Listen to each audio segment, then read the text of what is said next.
It's another season and another episode in the vault. Welcome down. And today, like all of our great guests, I got another legendary Bay Area guitar player. You're looking at him right now, you know who the hell he is. He was the man in Forbidden in the beginning. He's played with Testament. He's played with all the great, me and you did something together, which we're going to talk about today. LD50. I am talking about Mr. Glen Alvelais. How Hello. are you? Hello. Good to have you in. It's good to finally be here. This is awesome. You know what's great about that? We're going to talk about none of those bands today. Ha ha. Thought you guys were going to get a story like you got from the Cicero or Matt or anybody else. Well, that's going to be for another time. Another time. I've gotten so many of your letters and I've seen so many of your posts about why don't you talk about the Tenet record? And I thought, well, Glen was on the Tenet record. I'll have you in. Let's start out with talking about that. So we're going to talk about this album that I was a part of, Glen was a part of, and is actually the brainchild of Jed Simon, who you might know from Zimmer's Hole and Strapping Young Lad. Yep. And I got called in the latter part of the record to do it, and I was under the impression that Jed had did the vocals for the record. Yep. And Century Media was like, we think you're a better guitar player than you are a singer. Have you thought about getting a singer? And so I guess that's what I know. What happened then? Because then it goes into your ballpark, right? Well, keep in mind, what he did was good. It sounded great vocally. But I thought so too. I thought so. I think somebody at the label just felt that he would be better as that guitar player icon that he was with Strapping and Zimmer's Soul. So I don't know how that happened or one of the best rhythm guitar players in the business. You want to talk guys like Malcolm Young, and he's right up there along with that type of player. And people think that. If you're not a lead player, you're not really that much a player, which is not really true. Because I know guys, Glen, that can't play rhythms. You know what I mean? That can play the shit out of, but they can't play like that. And Jed, man, he's got that down. Them and those bell bottoms, he's got down, bro. And he can shred too. He's actually pretty good. Yeah, he can. But he holds that bottom end down. He does. And I was lucky enough to. When we toured, I was touring with Testament. It was Strapping and Green. I think it was Green Jello or Propane. And I got to watch Jed and those guys tear it up every night. And so me and Jed became friends on tour. And that's kind of when we built a guitar player camaraderie and always kind of kept in touch. But over the years, time went by and we didn't talk for a while. And then he hit me up and said, I'm working on this thing. The solo project, some songs that I've had kicking around since, forever. It's time to put it out. I'm working on a deal right now. Would you be interested? And I was like, yeah, absolutely. And I'm thinking it's one or two songs, not with Jed. He had the whole thing pretty much done. Yeah, well, I was usually as a writer myself, I come into a project and go, well, why don't you let me write the lyrics to this one? And I came into this and I'm like, yeah. You know what, Jed? I got something for one of these songs. And he's all, no, I got the lyrics. These lyrics all mean something very close to me. Yeah. They had every song on this record was something he wrote from his soul, from some issues that he had from the past and things, I won't necessarily get into that, I know. And just when you read the lyrics now and these things, you're like, wow, it's really deep. It's really deep. Absolutely. So I was glad to be a part of it. But it was a long time in the making, wasn't it? It was. It took a while for, to get the process rolling. In fact, I think we had, was it Adrian Erlinson who was working on the drums? Something happened to where, if I remember right, it just didn't cut it in the mix. Something was wrong with the mix. And I think they recorded it MIDI drums. And so I think he was able to get a budget to bring a drummer in, do real drums, something like that. And then that's when Gene came into picture. And as soon as Gene came into picture, it all just happened like really fast. And I think that's when a label was like, okay, new singer, you got Gene, you got Byron doing doing bass, doing the bass. Exactly. You got to you have heavy hitters all the way around the fence. Absolutely. And so at that time, I don't know if you remember right, but that was what, 2000, was it 7 when we were still working on that, or was it 2008? Because it came out in 8, right? 8 or 9. Yeah. I don't remember, because I remember meeting him. We went to your house. You had a barbecue at your house in Livermore, and that was he had flown out, and then I met him for the first time. And so I was like, he's did we do tracks, like vocal tracks, like within like a day or two? It was really fast? No. Maybe when he came. Yeah. But I actually had the tape with his vocal on it for 6 weeks before I was ready to go in. Because I did it with Juan Ortega, over at Trident. Remember, I did the vocals with him. I remember. And they rolled really quick, And for me, this was a vocal like, it's Zetro, but it's Zetro on steroids, man. This is like, there's some highs on here, and the aggressiveness is just, it was just a really, there's so many, different moods of songs on here, different pickings, different stuff, but overall aggressive. And for me, that was it was an appealing thing for me because I was doing more of the groove metal. I think at that time we were just getting the Forbidden Reunion going, so it took me by surprise, and I fell in love with the aggressiveness, like you said. Was really aggressive.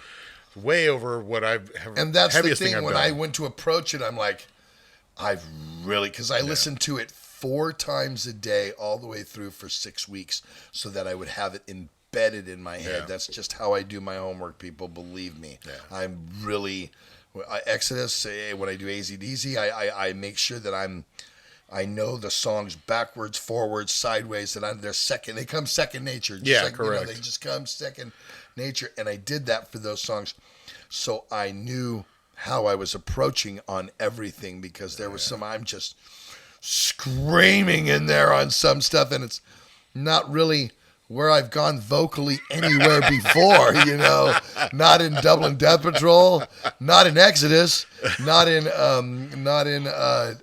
Legacy, not in Hatred. So it's like, it was just like, it was great for me because it stands out from everything else that I've done vocally. And I think maybe because I didn't write the lyrics, that I approached it so differently. I didn't have it in my mind how I thought it should go. I heard it and said, it needs to go like this, so. Talk about a perfect fit, though, because, think about it. The way you sang it, it's like you wrote it. Yeah. You know what I mean? You sang it with conviction. But that goes to the homework of learning it and making absolutely. It me, becoming absolutely. Me, yeah. Like anything, because I didn't want to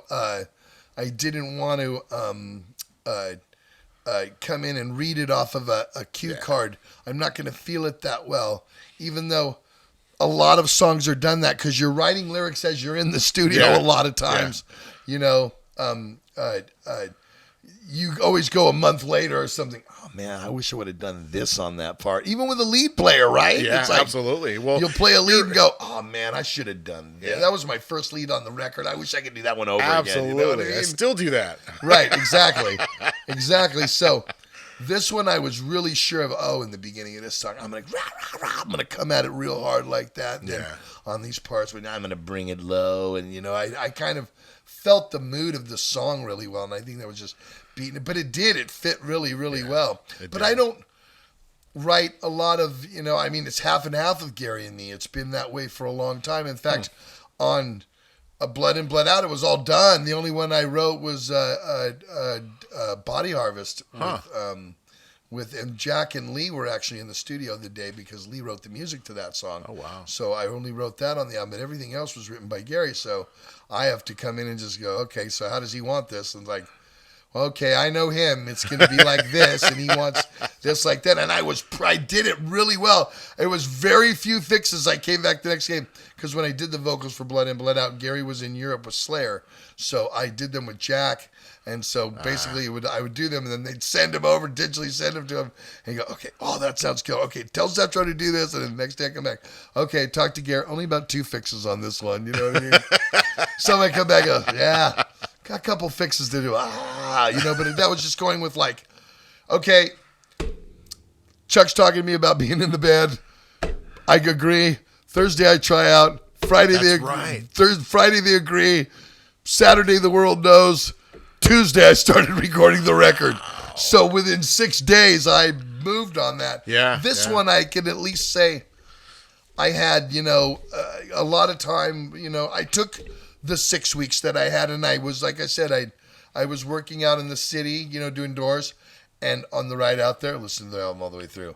Then when I got there, after the 10 o'clock break in the morning, I listened to the album all through. Yeah. And then after noon lunch, I listened to the album all the way through. Then on the way home, I listened again. So I listened to it 4 times. Nice. And so I knew in my head what I needed to do, and I wanted it to be well, and nobody else could walk in the studio and sing that the way the lyrics were put on there, except for you. You could do it. Well, but I'm surprised. I do a lot of words as well. You know what I mean? Oh, yes, you do. I get them all filmed in. You know what I mean? I get it. Just go listen to the old legacy stuff. I don't know what I was thinking then. Do you take a breath anywhere? I was like, no, there's no room for breaths. Lyrics. Come on, sing it. Shut up. We'll cut that in. Live, you get the fans to sing. You know what I mean? There's ways to do it. Use it as a backup vocal. You know what I mean? Fuck. No well, Toxic Waltz, to let you guys know that Toxic Waltz, same way. Yeah. I'm flailing round and round and your injury bound. Waltz it up. The pit is in. And waltz it up. The pit is in. I'm going, so you can breathe. I'm sucking air that time because I just came from a whole verse. Because here, listen to the verses, people.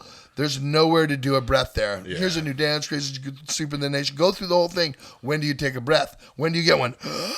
So I'm flailing round and round and you're about. Waltz it up. You can take this chance and then it's back strong again. I mean, I'm sure the dudes on the fader like this, moving me up the sound, man, because I'm losing. I'm flailing round and I'm like out. I've got nothing left, But we never got to play any of these. No, we did. We did a Hatred gig and we threw it. That's right. Didn't we Being Nothingness, right? I think it was Being a Nothingness. And one other or something. We didn't have enough songs, so we played that. I think there was actually 2, if I remember. I can't remember the second song, but talk I about a workout. I mean, I had to go. I didn't have to.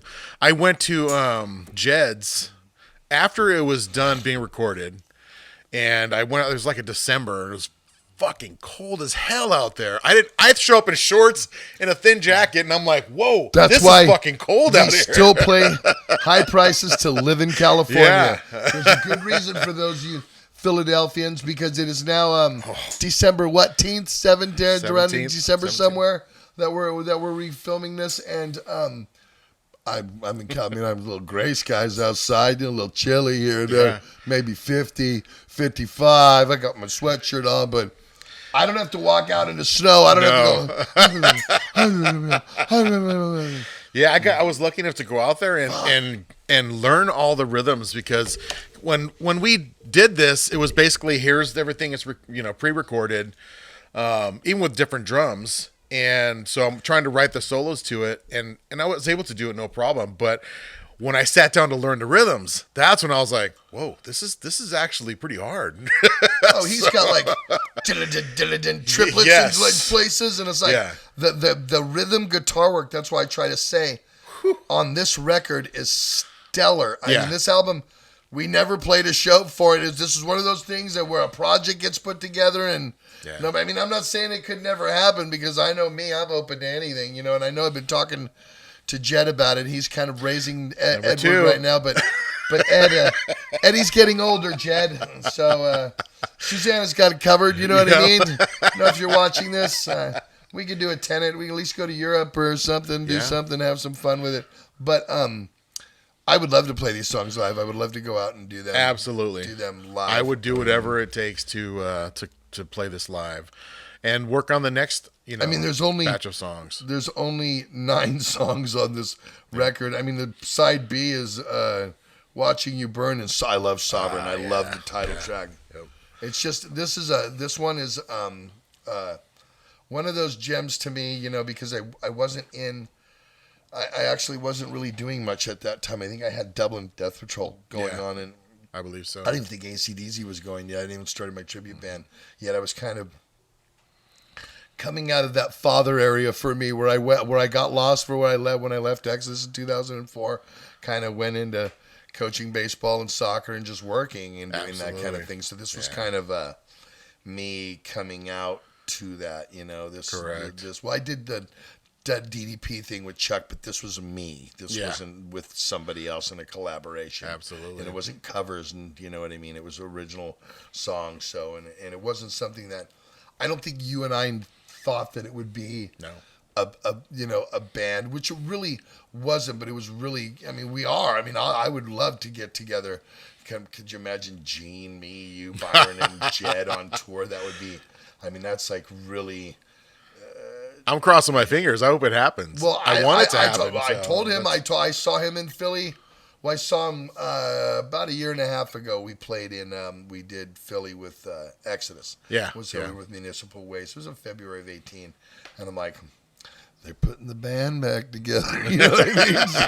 Let me know. I could do this. You know what I mean? Yeah, so absolutely. It would be a lot of fun to go back. So it would be. It's good to see this cover again, too. Isn't it neat? Yeah. And it's like, I'd love to talk about the songs, but I really don't know how much they came, because they weren't ours. We didn't write the stuff, you know what I mean? It's like, all of it, being nothingness, indulgence, crown of thorns, Is it being in nothingness? Unnameable. That has a little story behind it with the solo part anyway. At that point, Halo was really big, and my kids were playing Halo like daily. And there was, I think there was like a little melody in that solo. And really? Yeah, and it's part of the Halo theme. I heard that from somebody. So I took it and I ran with it. I couldn't help it. It just fit the song. So I had fun with it. But yeah, it's good to see this again. And who did this? This is with Travis Smith. Is that more than, I mean, Travis honestly, Smith did this. I mean, you know more about it than so. He just did mine. My solo stuff that's coming out right now. He's working on the logo and the artwork for it. Solo, but not LD50. No more LD50 for a while. Supposedly 2020, the music's done. The drums are done. I've got to do the guitars. We were supposed to have Clark come out in January to record the vocals right around NAMM, and it was going to be too much of a challenge, and I didn't want to have him come out and run out of time because the guy who was recording it is actually running a booth at NAMM. He's for Skirvitson Guitars and a new string theory company that he's putting out. So I was like, I know how my luck is. We'll get started. Something will happen. I got to go to NAMM. Sorry, Glenn.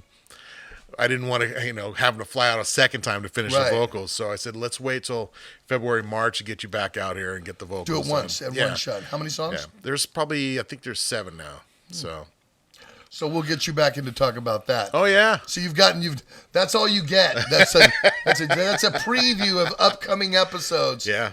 And the solo stuff coming out. That's great. January 7th. Is it just Glen Alvelais? Yeah. Good. Glen Alvelais, and what I'm going to do is it's going to be a single every month. Just free. And you're just going to put it on YouTube and that sort of thing. YouTube, CD Baby, all the internet stuff. There's nothing wrong with that. No, my show goes up for free everywhere. You know what I mean? It's like, At first I was like, how much do I charge? And I'm like, I don't want to charge anything. These are songs that I've written in the past 4 or 5 years that didn't make it to any of my other projects. And they were kind of haunting me. When you don't finish, at least for me, when you don't finish songs or music and it's like so good and you feel it, but it never gets recorded, it was haunting me. So I was like, I got to take the time to do this. And so that's what I'm doing. So instead of doing the old, let's record a demo and throw it out there and then, forget about it a month later, I figured I'll do one song every month for like 10 months. So I got like 16 songs. So at the end of it, after 10 months, I'll package it up, put it in a full CD. And it's going to be surprising because people are expecting to hear the heavy stuff, and one song's gonna be heavy, but the next one is gonna be a little on the Joe Satriani side. But this isn't Forbidden or Tenet or any of that stuff. So it's just me. You know what I mean? There's a lot of guitar players that do that. Guys like Tony McAlpine. You know what I mean? They Absolutely. play. They play that type of stuff. Vinnie Moore. They do their solo records. Steve Vai and their stuff's not. Everybody thinks that because they're shredders, they're going to shred on every song. No, there's not too much shredding. There is some, a little bit, but it's more of my melodic stuff. Like I said, I would never introduce some of the stuff that I'm putting out to any of the bands. This is kind of what fell out of me one day, just picking up a guitar and hitting record, and I was like, oh. It's all about being a musician, dude. That's what a musician is. Musician isn't like ponied to one fucking thing, you know what I mean? It's all that. It's a whim inspiration. An inspiration on a whim. So all you guys, if you didn't know, this is the Tenet record. It's called Sovereign. Century Media Records. Obviously, leave me comments and share this. And go pick this album up, don't you think, Glenn? Go get this. If you have not heard the Tenet record, it's me on. And let's get Jed to do number 2. Let's do it. Yeah, Jed, if you're watching the show, let us in. And then we'll get you in to talk about Forbidden and Testament someday. I bet when they all saw you sitting there, like, oh, yeah. It's going. We're getting that part. Nope, you don't get that part. New season. So, again, this is just the beginning shows on the new season, and we will be doing more interviews. There's a whole year left, so we do a lot of these constantly. So awesome. Thanks for coming in, man. Thank you. Good to have you. You guys, you know what to do. You subscribe to my channel. You tell everybody about my channel because it's the only cool metal channel out there that gives you these Bay Area fucking firsts and all that kind of stuff, and gives you in deep depth, interviews on how it really was put together, along with the movies and all the other shit that we do here. So we'll see all of you next time on the Vault. Peace.